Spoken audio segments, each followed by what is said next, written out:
Okay, so we're going to do a video for indicator 1 and our indicator 8.1 and indicator 8.2. And so we're going to have a combined assignment. It's going to be a packet, and it will include an 8.1 single sheet, an 8.2 single sheet, and then an 8.2 packet. And all in all, it will be worth 20 points. All right, so indicator 8 is talking about correlation, both linear and nonlinear, and then also scatter plots and trend lines. So we'll kind of go over both in this short video. So first things first is there are 3 steps to answering 8.1 questions. So the first step is to determine whether or not there is any correlation. Is it positive correlation, negative correlation, or no correlation? And then if there is correlation, is it linear or nonlinear? And then if it's linear, you draw a line of best fit. So if you look at this graphic here, you can see that there's positive and negative correlation and then no correlation. If your answer is no correlation, that's where you stop. You circle your answer and that's it. If there is positive or negative correlation, you then have to answer, is it linear or nonlinear? And then if it's linear, then you have to drop down and draw a line of best fit. And I'll kind of show you a couple of examples of these, okay? So this is an example of positive correlation, negative correlation, and no correlation. Notice in the first one all the way to the left, the points are trending together and they are trending going, if you read left to right, they're trending and they're going in an uphill pattern. The middle graphic there is an example of negative correlation. Correlation means that they have a trend or they all kind of gather together in a similar pattern. And this similar pattern starts high and drops low when you read left to right. So that's considered negative correlation. And then no correlation is just kind of a scatter shot. They're just everywhere and there's no definite trend to the data, okay? Here's a few more examples of positive and negative, looking at linear and nonlinear. So on the left, you have an example of linear. The top one is positive linear because when you look left to right, they trend upward. And the one right below that is negative linear because when you look left to right, they trend down. And you'll notice all the points aren't exactly on the line. They just trend in a straight kind of line-ish pattern. Nonlinear, there's some sort of curve or flattening or turn or something to the data that makes it not trend in a straight line. So the top nonlinear example is positive correlation because it does go up, but it is nonlinear because it goes up in kind of a curved manner. And then the lower nonlinear example is negative correlation because the points do tend to stick together in some sort of gathering, and they go left to right, they go down, but they do have that curve at the end, which makes it nonlinear, okay? So let's look at a couple of examples here. For this first example, example number 1, this is an example of negative correlation because they do trend downwards. It is an example of linear because they trend downwards in a straight line-ish type trend. And because they are linear, you do have to draw the line of best fit, which means it is a line that goes through kind of the middle of your data points. And the main thing to notice here is that one, your line goes kind of through the middle of your points, and you always want to anchor your line of best fit into 2 points. And when we go to do some examples of these, I will show you what I mean by anchoring them. If you look at example number 2, I do trend in a positive manner because the points start low and then they rise up as you go left to right. But you'll notice that the points start out flat and then take a hard curve and shoot up. That means they are nonlinear, okay? So number 1 example was negative linear, so we drew a line of best fit. Number 2 is positive nonlinear, so that's where we stop because we can't draw a line of best fit because we don't have a linear graph. Number 3 is an example of no correlation. It's just a scatter. You can't see any kind of trend. And number 4 is an example of positive linear. The points do go up from left to right, and you can draw a straight line through the data that kind of encompasses the data trending in a straight line. And again, once you have a linear, you do have to draw that line of best fit, meaning that you draw a line through the center of your data, making sure to anchor it into at least 2 points in your data. And I'll give you some examples of that. So let's look at some examples here. Okay, so this is indicator point 1. And the directions here are to state whether it's positive, negative, or no correlation. When there's correlation, you need to identify if it's linear or nonlinear. And then if it's linear, you draw a line of best fit. So if we look at number 1 here, we are definitely, if you go left to right, we are definitely trending down. So it is negative correlation. Okay, and you can abbreviate here. It is linear because it does tend to follow a straight line type pattern. And so because it's linear, we are going to draw a line of best fit. So if we draw a line of best fit here, that means we're going to start up at the top part of the graph, and we are going to draw a line that goes through the data. Now you're going to do this with a ruler, and you can move your ruler around. Notice if I go here, too much of my data is just on top of the line. And if I go here, too much of my data is underneath the line. What I want is to move my line around to where it kind of goes through the middle of your data.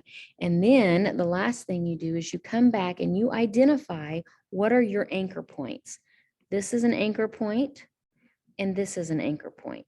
Okay, those are the 2 points I thought were the best anchor points to keep my line going through the middle of my data. Okay.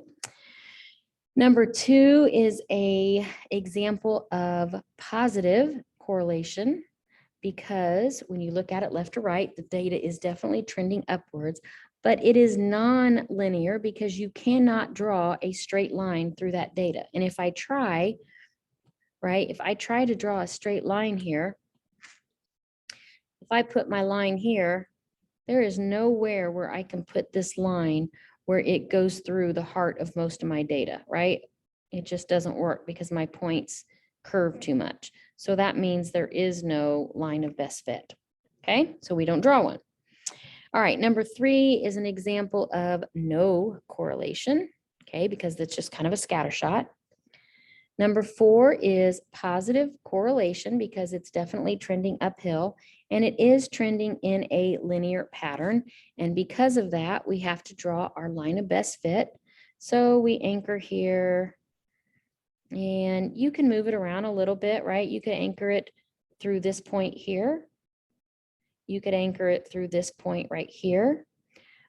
These points makes it a little low, right? You don't want all your points above your line. So I would anchor through this point. So I'm going to go ahead and extend my line, and then I'm going to identify my points, my anchor points, as this point and this point. Okay, those were the 2 points I thought I could draw my line of best fit to go through most of my data and still have 2 good anchor points. Okay, and we'll talk about here in a minute why those anchor points are so important. Number 5.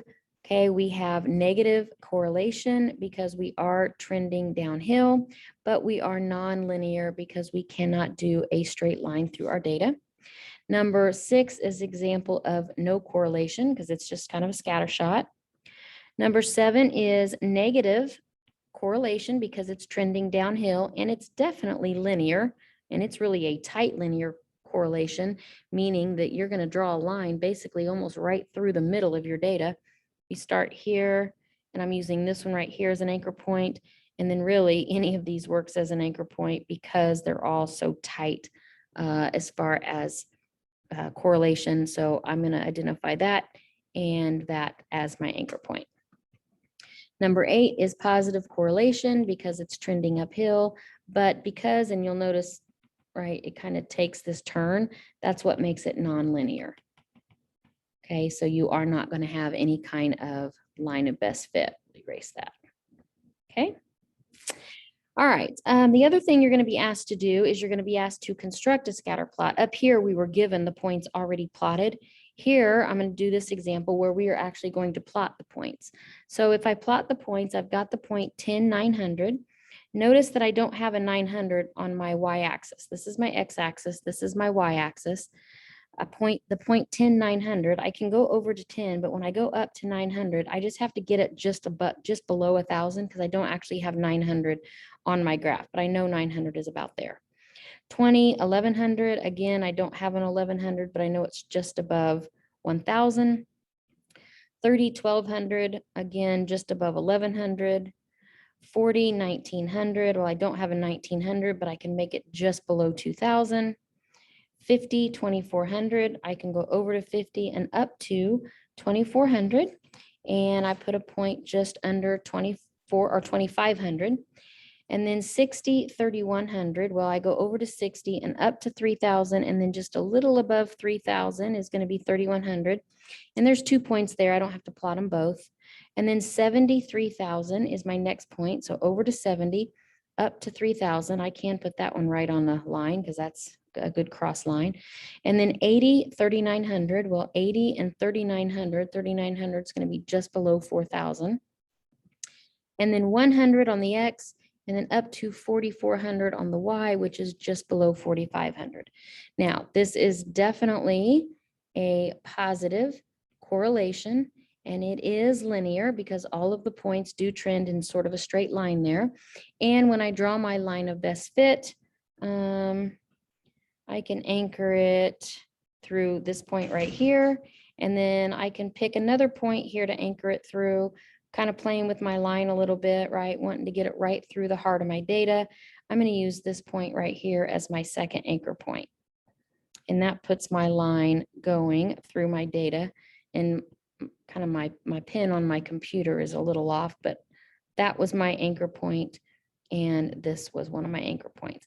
Now, it's really important that I identify in my table up here which points I used as my anchor point. So I used the point 20, 1100 as one anchor point, and I used the point 50, what is it, 50, 2400? Yeah, 50, 2400 was my second anchor point. Now, the reason this is important is because once you get to indicator 8.2, you're going to be asked to write an equation for your line of best fit. So we know from indicator 6 that in order to write a linear equation, I need a slope, right? And my slope here would be my y's, so 2400 minus 1100 over my change in x's, which would be 50 minus 20. And so my slope for the line of best fit that I drew, right, would be 2400 minus 1100, which would be 300 over 50 minus 20 would be 30. And so that would reduce to 10, right? 10 over 1 or 10. So the reason it's important to anchor your line of best fit through 2 points that are on your line is because you want to be able to find a slope when you get to 8.2, okay? And then once you have a slope, you need a B, right? You have your M, you need a B. Well, in this case, we don't have to use math to find the B. We can just use our eyes. Look at your line of best fit. Where does it cross the y-intercept? Well, it crosses at 400. So we can say our B is 400 because that right here is where it crossed the y-axis. And so if we were going to write an equation for this line of best fit right here that we drew, it would be y equals 10x plus 400. And that would be the equation for the line of best fit. Okay. All right. So just a couple of other things really quickly. Writing indicator 2, writing an equation for the line of best fit. We really just talked about it, but just to be safe, I'll go over it one more time. In order to write an equation for the line of best fit, first you must draw your line of best fit going through your data, making sure to anchor your line in 2 points. Use your anchor points to find your slope, plug your slope and one of your anchor points into point slope form. Now you only have to do that step 3 if you can't see on the graph where your line actually crosses the y-intercept, because you can actually get your B just by looking at the graph most of the time. So, and then the last step is to write your equation in y equals mx plus b, okay? Trend lines and predictions, I'm just gonna go over this really quickly. Once you have your line of best fit, you can actually make a prediction. So if you're looking at this number 9 example here, if I wanted you to make a prediction about what happens at the year 2000, you would simply go over to 2000 on the x-axis, go up to where your graph intersects your line of best fit, and then where's that on the y-axis? It's at 19 as far as gallons of bottled water per person. So if I can, not sure if I can actually draw on this. No, I don't think I can. I was going to kind of point to what I was talking about, but so you look at your, I'm looking at the graph on the left, and if you're going to make a prediction about the gallons of water consumed in the year 2000, the years on the x-axis, you find 2000 on the x-axis, you go up and see where you intersect your line of best fit, and where you intersect your line of best fit tells you that it would go over to 19 gallons. So your answer would be D. Okay. All right. Looking at, that's all the directions I have there. One other quick thing is that your packet for 8.2 that looks like this is meant to be kind of more thought-provoking. So each problem is going to ask you something completely different, and you have to think about what you know about linear equations, about tables. The two quick points that I'll give you is that, like for number 1, it gives you the equation right here, right? And then it asks you how many hits, and it tells you that the number of hits is Y. So how many hits, which is Y, should he expect from a player who is at bat 175 times? Well, the number of times at bats, it tells you right here, is the X. So they give you the X and they want you to find the Y. So you take the equation, Y equals 0.32, plug in the X that they give you, which is 175, minus, I'm finishing out writing the equation. And then when you solve for Y, you'll get the number of hits that should be expected. Say when you're given an equation, if you're given either the X or the Y, just plug it in to solve for the other one. For one like number 2, you have to graph it, but notice they don't give you any numbers on the graph. You need to add them. So this is your Y and this is your X, right? Anytime you have a table that's up and down like this, your X's are on top. This is your Y-axis, and this is your X. So if you look at your X's that are right here, right? Let me make this bigger. Look at your X's that are right here. This is your X line. Your X's need to go all the way from 0 up to what's your highest number, 5.8. So you know your X-axis needs to go up to 6. So you would just number your X-axis accordingly. So 1, 2, 3, 4, 5, 6. Now you look at your Y-axis, which is here, and your Y-axis needs to go as high as what's your highest number? 28. So let's say 30. So I know I need to divide up my Y-axis so I can get up to at least 30. So I can go 5, 10, 15, 20, 25, 30. Now I have enough room on my X-axis and my Y-axis to plot each one of these points. And remember, this right here is a point. So that would be the point 1.528. So I would go over 1.5 on the X-axis, up to 28 on the Y-axis, and I would plot the point. Then I would plot all the rest of the points and then answer the question about correlation. And like I said, each question asks a little something different. So you just kind of have to go through, and they jump around a lot. So like 1, 2, and then 3 is back over here, and then 4 is down here. And you just kind of have to jump around. 5's down here. And you really have to watch your numbers to make sure that you're doing all of your problems. Okay. Like I said, each one is going to ask you a little something different. And it's really meant to make you think about everything you know about linear equations, y-intercepts, slopes, graphs, how to interpret graphs. So just go through each one of them kind of slowly. Some of them are multiple choice, and some of them are as quick and easy as which graph represents positive correlation. Well, it's this one, right? Because that's the only one that runs up. This one runs down, this one is no, and that one is down and up. So the only one that represents positive correlation would be C. So some of them really are that quick to do. And some of them are going to be a little bit more thought-provoking, but just go through it slowly and do the best you can as far as interpreting the data. Okay. All right. If you have any questions, shoot me an email. And otherwise, this is all due. Everything from indicator 8 is due Friday in class or by the end of the day. Let me know if you have any questions.